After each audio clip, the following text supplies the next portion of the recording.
Dan di samping Pak Tohar ada Ibu Hen Kaur, sarjana hukum, dan yang di paling ujung Bapak Toga Darius Sitomurang, sarjana hukum juga. Kebetulan beliau-beliau ini adalah kuasa hukum yang membantu Clara Kopa sampai jenjang ke polisian. Dan di sini saya perkenalkan lagi, yang baju hitam adalah Clara Kopa Semangka, dan yang di samping Clara Kopa adalah Sisilia, adalah sahabat dari Clara Kopa yang saat itu ada di lokasi. Jadi saya mengundang teman-teman media untuk mengklarifikasi adanya permasalahan yang terkait dalam pemberitaan yang kemarin-kemarin, supaya masyarakat khususnya lebih paham dan lebih tahu permasalahan yang ada, apa yang ada di balik permasalahan yang ada terjadi oleh Clara Kopa. Jadi nanti sesi pertama disampaikan oleh kuasa hukum dari Clara Kopa, Bapak Togar. Yang kedua nanti Clara Kopa akan membuka suara kepada teman-teman. Setelah itu ada sesi tanya jawab buat teman-teman. Kami persilakan buat Bapak Togar, sarjana hukum, untuk memberikan statement ke teman-teman itu. Oke, selamat siang. Saya ucapkan terima kasih pada siang hari ini. Kalau kita orang Batak biasa kita horas. Jadi kita terima kasih untuk rekan-rekan media yang dengan susah payah pada sore hari ini bisa hadir di kantor law firm kami, tepatnya di Gedung Pikadili, Jalan Kemang Selatan Raya nomor 99. Terkait kumpulnya kita di sini karena sedang menjalankan tugas daripada advokasi kami, yaitu selaku kuasa hukum dari klien kita namanya Clara Kopa. Di mana Clara Kopa ini ada suatu akun atau ada masyarakat di luar sana menggunakan akun sehingga klien kami yaitu Clara Kopa mengalami suatu tekanan baik secara psikis maupun secara fisik, di mana sampai batas tertentu tempo kemarin mungkin rekan-rekan media atau teman-teman tahu Clara Kopa sendiri hampir melakukan tindakan yang memang sangat memprihatinkan, bahwa seorang perempuan sampai mau melakukan menyayat badannya itu sampai hampir menghilangkan nyawanya ya. Betul. Nah, oleh sebab itu supaya clear permasalahannya terkait dengan kejadian ataupun peristiwa yang Clara Kopa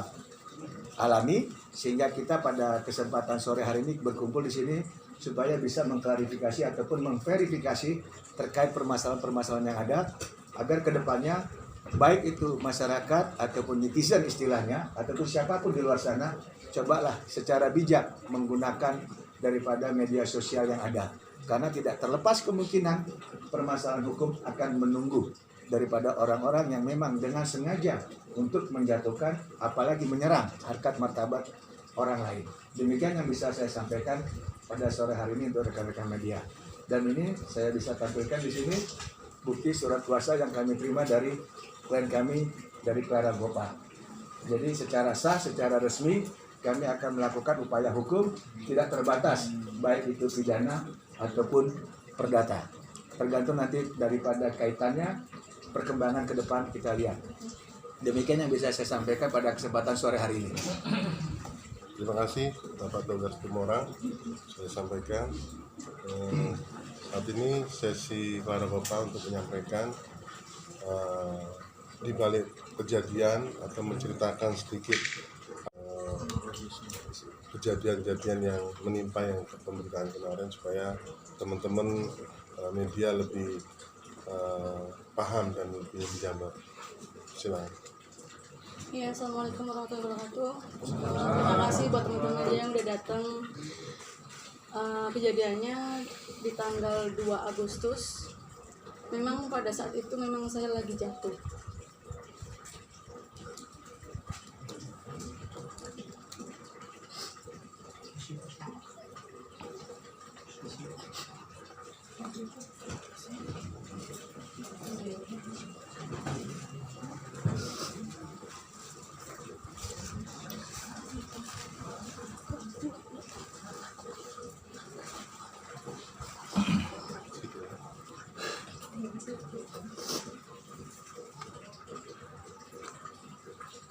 sebenarnya saya ini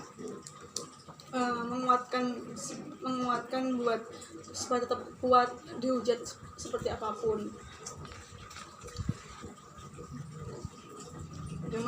Cuma saya manusia biasa yang punya rasa, punya hati. Saya juga sampai melukai diri sendiri. Memang saya udah capek. Sebenarnya kejadian hujatan kayak gini udah lama banget saya ngerasain, cuman saat ini tuh saya udah nggak kuat sebenarnya. Makanya kenapa saya berangkat ke Jakarta lagi untuk terus berkarir, sebenarnya karena Sisilia. Dia ini malaikat yang datang buat nolong saya, yang dikirimkan sama Allah. Saya mau berkarir lagi ke Jakarta.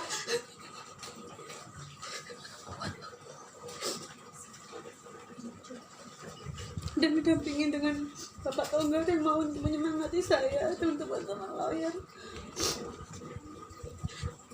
Saya sebenarnya udah nggak kuat di dunia ini, cuma karena ini saya berjuang dari kecil untuk jadi seorang public figure, penyanyi. Saya tetap mau berkarya.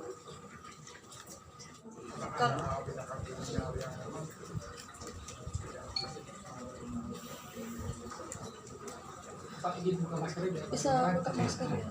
Ya, kasih dikit, Pak. Pertanyaannya adalah yang kejadian sebetulnya seperti apa? Yang membuat Bapak ini frustasi, depresi, terus mau bunuh diri, ya.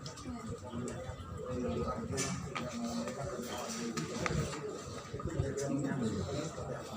Apakah ada tindakan fisik yang memang untuk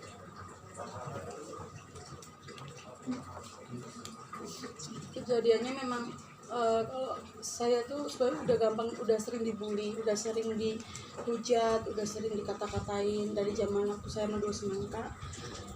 Cuman ketika mental saya drop, ketika Instagram saya hilang. Jadi ketika Instagram saya hilang, saya banyak kerugian di situ, yang dimana saya mengembalikan duit 84 juta untuk endorsement. Dan di sisi lain saya dibully, tetap dikata-katain, padahal saya udah ada etikat baik untuk minta maaf kepada semua netizen, tapi tidak diterima. Malah yang ada saya lebih dihujat lagi, bahkan orang tua saya dikata-katain juga, saya dibilang binatang dan kata-kata yang nggak pantas. Dan di situ saya udah banyak tekanan, banyak masalah, saya udah capek. Soalnya saya sering banget Instagram saya hilang, sering banget Instagram saya di-ban, di-block, di-hack, dan lain-lain. Dan kemarin di saat itu puncak-puncaknya saya udah nggak kuat lagi menjalani semua itu. kejadian ini memang kan di dunia ya. Yang terjadi di medsos ini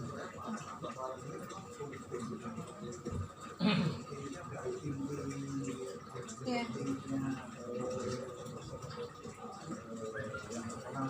Iya. Investor ini bisa sampai timbul bully-bully yang memang begitu Iya. tindakan pertamanya apakah berbicara yang tidak tepat, Enggak, kalau saya sih, bicara yang tidak menyenangkan. kalau saya udah ada etikat baik untuk minta maaf karena kesalahan saya yang kemarin. Nah, tapi yang bikin saya drop, saya tuh nggak disupport sama siapapun netizen.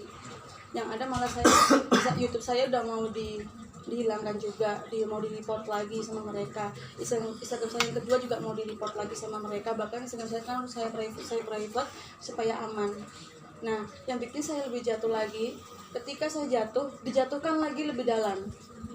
Nah, mungkin kalau misalkan dari senior-senior saya atau buku yang lainnya mungkin mereka masih kuat ya.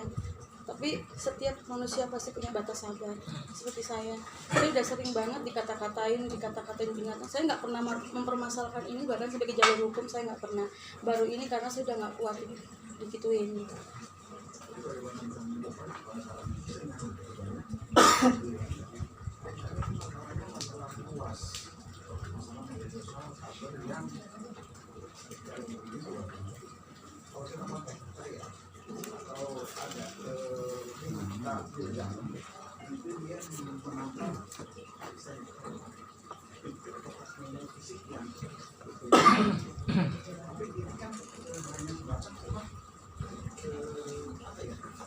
Barang-barang di medsos gitu yang suka panggilannya atau pindahannya kalau di luar Mungkin bisa saya lurusin ya, mungkin dalam hal ini kenapa klien saya Clara Kopa itu mengalami sampai melakukan satu perbuatan yang memang nekat. Kalau kita bisa lihat perilaku daripada netizen itu nggak lagi menjurus kepada hal-hal yang substansi yang tadi. Ini sudah mendegrade dia, salah satunya dengan kata-kata yang tidak layak, macam kayak dasar lonte, atau dibilang dia pelakon. Nah, lalu juga di sini kamu nih,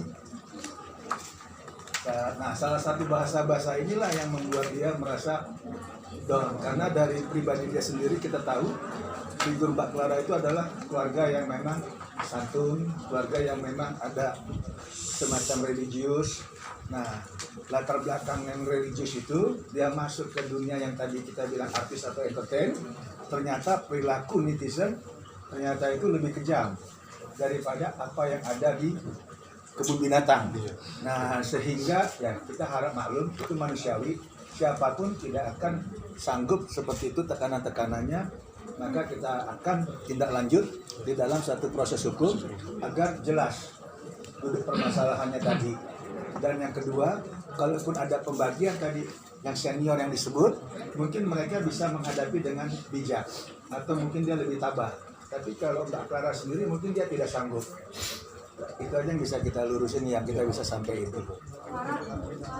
Mungkin kan sebelumnya udah pernah dari hoki sosial.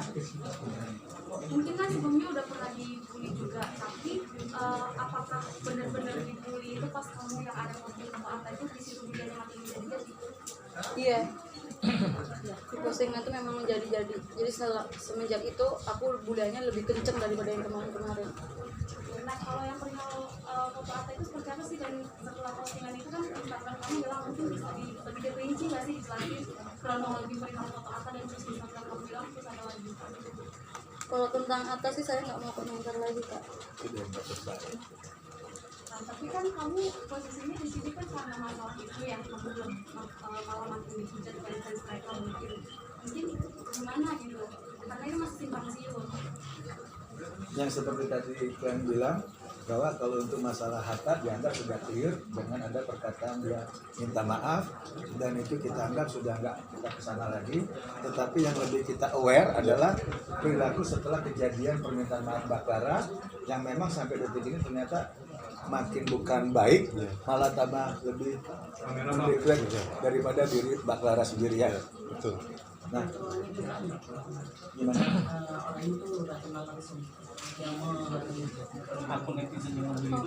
Nah, justru itu kalau kita bicara tentang hilangnya akun ya, itu Mbak Clara itu pada saat di Jakarta ini, dia diberitahu oleh temannya bahwa akunnya si Mbak Clara itu hilang, sehingga pas dia buka HP-nya benar hilang. Nah, sementara di akun IG-nya itu ya, itu kan isi profil, story, semua segala macam tentang diri dia, pekerjaannya, kegiatan sehari-harinya dia, bagaimana keluarganya, religiusnya dia, segala macam, itu hilang kan bagi dia sangat-sangat dirugikan. Sehingga perilaku orang-orang ataupun netizen yang dikatakanlah punya akun-akun semacam ini, kita mau coba dudukan permasalahan itu, apakah ini real atau tidak, ataukah ini fans-fans yang memang tanda kutip disuruh atau apa, biar nanti pihak kepolisian tentunya yang akan menindaklanjutinya. Makanya biar kedepannya agar Mbak Clara jangan sampai ada pembulian, itu yang kita harapkan dari hadirnya teman-teman pada sore hari ini di kantor hukum kami, di law firm kami.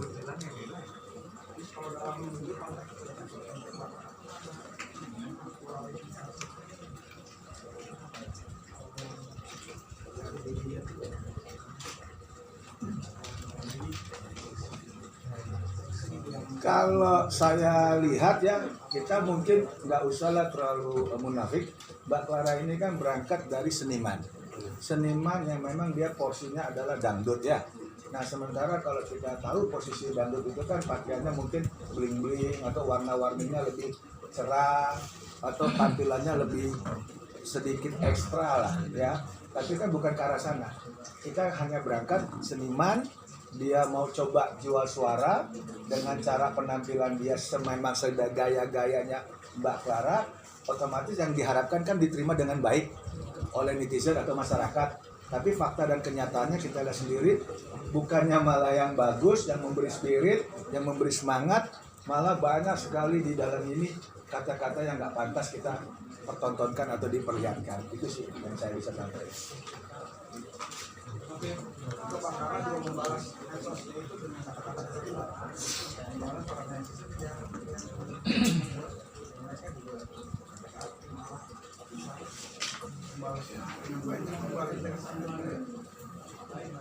membalas juga dengan kalau memang ada salah satu netizen yang berkata kasar, itu kan itu belum enak. Membalas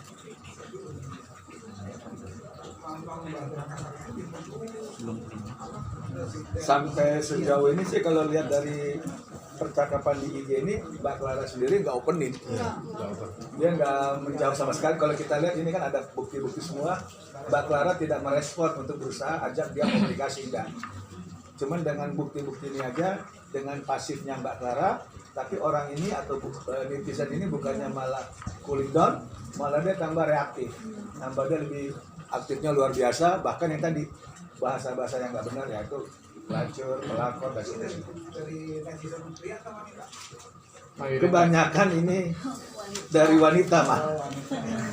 Kebanyakan wanita. Itulah makanya Semuanya. kalau ini kan kita semuanya aja yang tadi kita nanti bikin kayak klaster. Hari ini siapa saja, nanti hari apa siapa saja, biarlah nanti polisi yang menentukan mana yang memang menurut pihak kepolisian itu sangat-sangat memang memenuhi unsur ITE. Kalau dari abang sendiri bang, Agustus tanggal berapa itu ya? Tanggal 2 ya? Tanggal 2 kan masalah kita nyampe Jakarta baru. Sampai hari ini belum. Belum. Itu bukan di hack ya, itu tapi di report. Report. Report itu kan berarti secara sengaja. Gitu. Saat ini mungkin